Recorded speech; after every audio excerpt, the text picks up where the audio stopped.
everybody, I'm Jo Paul and I'm an indie author, and today we're going to be talking about the big question: is inspiration real? This is a question I get asked a ton. Where does my inspiration come from and all of that? It's pretty much a standard question in the majority of interviews. I thought I would break it down into 5 parts and talk about whether or not inspiration is real. So number 1, what inspires me? I think a lot of people get caught out by this question. They think that for something like a book to happen, you have to have a basis of inspiration, when this isn't the case. Life inspires me, but I also allow my overarching imagination. Putting the basis of my books on any one single thing would be wrong and misleading. Like, I have had an overactive imagination for the majority of my life. It was always painted as a bad thing when I was a kid, and now I've made it work for me. I know this isn't the case for every single writer. I know some of them do have specific inspirations that cause them to write a certain story, and that's okay. I'm just saying that it's not the case for every single writer or creative person to have something that inspires them and leads them to telling that story or writing that art piece or writing that music, etc, etc. Number 2, life happens. That said, life does inspire me. I don't base my works around real people, nor do I generally base them around real events. Some writers do the last, and that's a really good way to use life to inspire you, but I do draw some inspiration from real life. Such as knowing what it's like to be in a wheelchair or be chronically ill. In that respect, some of my characters' ailments are inspired by real life. And even if we're talking more broadly, such as whether or not I write certain books based on a specific thing, I would say that life and the real world we live in has an impact on my fiction. I just don't use all of that real life to write the books. All of that comes from my imagination. Number 3, use life experience. If you are someone who wants to write about a specific thing, then there's no problem in doing that. As I said before, it's okay to use life experience or historical events to be the basis for your story. I have read and loved reading a ton of historical fiction books, and I know that they have some basis in fact, and I very much enjoy them. It wasn't a genre that I thought would appeal to me, but I started reading them and now I cannot get enough of them.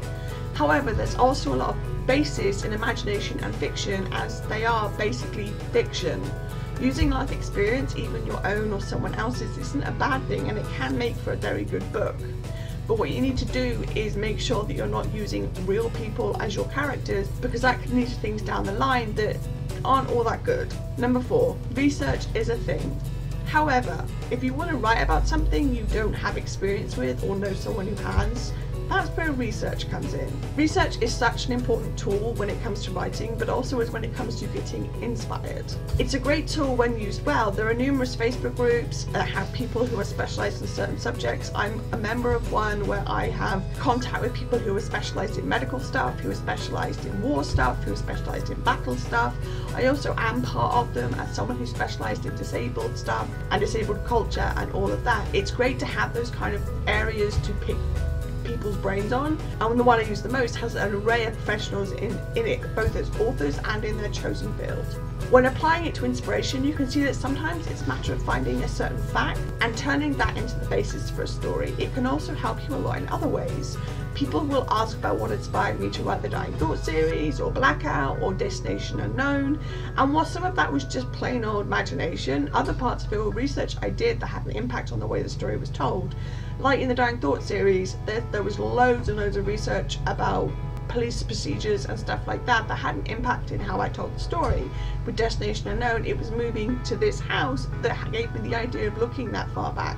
And once I did look that far back, it gave me the basis for a story of where I'd like to go. Number 5, pulling it together. So you're inspired, you've got your idea. What do you do now?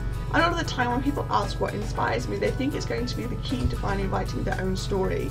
And while yes, reading a good book can get those creative juices flowing, it's not enough on its own. Nor is just being inspired. Writing a book is hard work. You have to be more than just inspired. You need to be motivated and ready to do some serious stuff.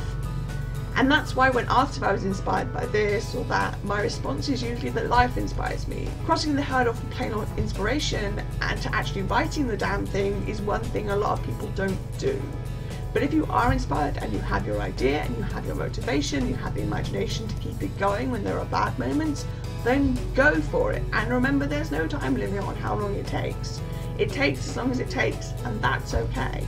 Something I've learned through my writing career is that a lot of people want there to be an answer, a key to writing a book, and whether or not that's doing things a certain way or whether that's having a certain kind of thing inspire you, that seems to be what they're looking for. But one thing I've learned is that there isn't always something there that's the one key thing.